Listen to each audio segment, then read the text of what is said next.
my name is Adrian Conway, and I'm an assistant editor. So I've worked in the industry for about 10 years, I think. I started in 2011. I studied film and TV in university. And from there, I just learned the psychology behind making movies. And I started working for a TV channel here in Ireland.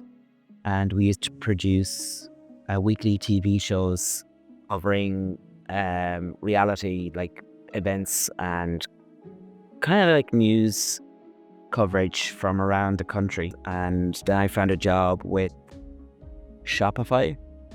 So this is where it gets a bit weird. So I worked with Shopify for a year doing customer service. So I was in touch with people calling in about questions they had about the website or anything. But while I was working there, I saw a department that worked on video content. And I was like, okay, that's the job for me. I want to do that. They were coming over for an event and they asked me to help out. On that event, I did some camera work and editing, and they were able to see that I could actually do the work. So they offered me a job. I was creating a lot of content, a lot of videos, editing, producing, which was good because every time I made something, I was trying to do something different, upskill. I was doing that for about 6 years. I had created enough content and gotten enough skill development that I was able to showcase what I could actually do. I went out kind of in the search looking for a job. So I found a position with an NTV show that was filming here in Ireland. It was a show basically like the Jersey Shore, but set in Ireland. So that show was a bit crazy.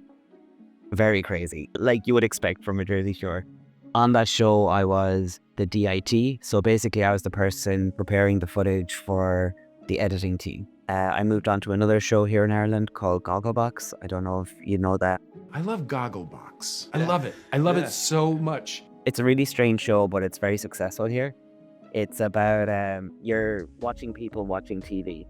Okay, it sounds a bit weird, but I get why people would be interested in that. It's like the reaction videos that are on. Okay. So eventually I started working for an animation company, doing some animatic editing, which was quite different. So it was my first time doing a scripted series and my first time doing completely animation. The shots I'm working with aren't animated, they're just drawings. So I'm just kind of figuring out the pacing. So I'm learning a lot about the rhythm of storytelling.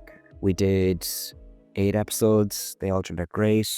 A friend reached out to me saying that one of his friends was looking for an editor, and I was getting to the end of my contract, so I was like, I'd be interested in that, let's try it out. I had a Zoom call. They said it was for a new production coming to Ireland. Then they mentioned that it was Wednesday, and I was like, what? I had no idea it was coming to Ireland at all at this point. They said that they were interested in me, but at the time, the only skill that I didn't learn at that point was Avid. Every job before that, I was using Premiere Pro. I have good technical knowledge. If I sit down and use it for a day or two, I'll know what I need to do.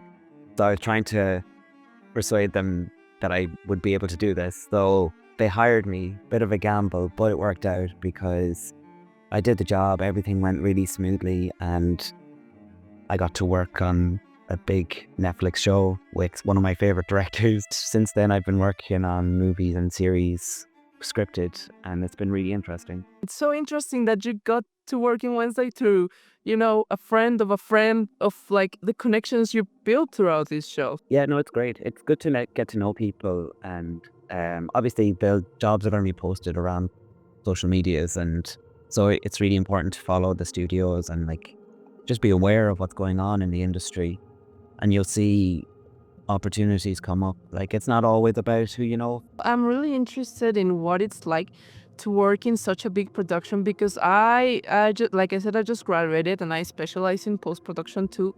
And I've worked before in kind of a large project, but not as huge as a TV show. So I'm interested, what were your roles there, your tasks, how was the workflow, everything? I was the second assistant editor on the production. The workflow that we had was I go into the office every morning, and in the morning the footage was synced. So that was a big task that I didn't have to do. But what I had to do was I had to sit down and watch every bit of footage that was filmed the previous day. And every time the director called action, I would place a marker on the timeline. Once I had that watched, I had to organize all the clips into the correct scene bin. Then I would send it to the lead editor. Jay would quickly assemble a scene and edit, and then he would send it to the other assistant editor, who would do a quick sound mix. Sometimes I would do the same, but it was mainly the first assistant editors to do a sound mix. Then it would go back to the main editor and he would tidy it up further. Then it would come back to me where I would export the scene and add it to an iPad, which will be handed over to the director so that the director could see the scene that were filmed the previous day completely edited and give notes. So we had a really quick turnaround. Yeah, no, I imagine that you have to be like extremely organized for such a large production. Like there are just a lot of scenes in a single episode, and the fact that you have to just edit all of the previous day's scenes like in the next day, that is just insane. Like I can't picture the amount of work it took. What would you say was like your main challenge working in a production so big, or like one of the things that you found the most challenging? It was the days whenever there was a big moment in the episode or in the scene that was filmed, because they would usually shoot on multiple cameras.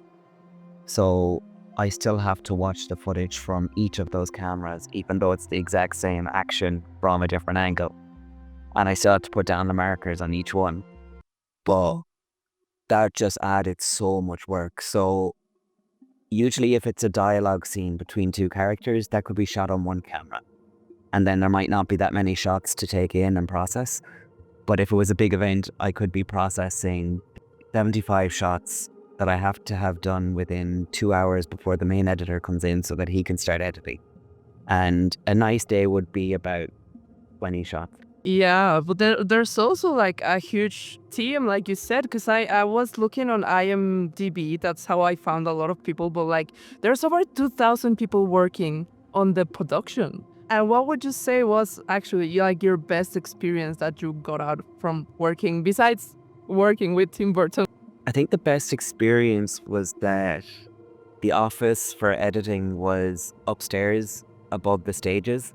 So whenever I had some free time, I would go downstairs and I could walk amongst the set and actually see how they were built, or like walk into Nevermore and see what it was like to be in the world of Wednesday Addams. There was some days where they were filming and I was actually able to see some of the takes in person before I got the footage. And I think seeing that whole process go along the line was so valuable. It's such an interesting way of seeing how it all comes together in the end. And since you've had like such a long and interesting journey, I would say, in the industry, what advice would you give to young people who are interested in going to college to study like, film or the same things that we studied? I would say to keep making content. So it doesn't matter what it is. You can film your vacation, or just go outside and film a nature documentary or a city documentary, wherever you live, and just try and get creative or experimental with how you shoot it, how you edit it, maybe what you shoot it on. So like, it doesn't have to be just your phone. You could maybe try, if you had an old camera lying around, try shooting a video on that and editing with different footage. But the more you make and the more you can experiment, the more skills you'll acquire, and you'll be able to use those skills moving forward in your career. It's good to be able to show that off, especially going into a job. For us, I think the most important thing is having a portfolio, because you can have it in like your curriculum, but if you don't have like a show reel or a portfolio, like a website, like people can't actually watch what you do.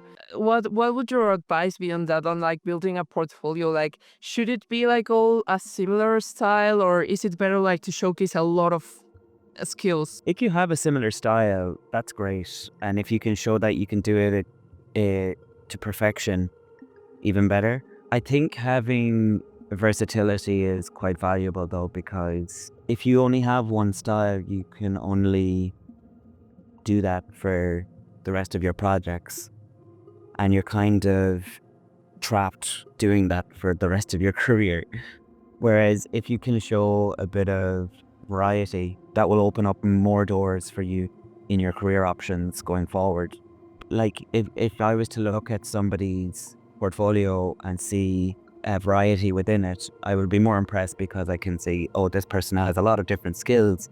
They've done this before, so obviously they can do it again. Or they know the process to get it started again. Thank you for all the advice and also for sharing your experience. I'm sure that my audience or whoever else is a fan of the show and comes across this video or just wants to work in the industry will also be grateful that you shared your experience. Yeah, actually, that's another piece of advice that just came to mind. Talking to people from the industry, try not to be shy because everyone works in the same area, everyone has the same interests. So you might as well say hello and how are you? Because the more people that get to know you, the easier it will be to remember you for future jobs.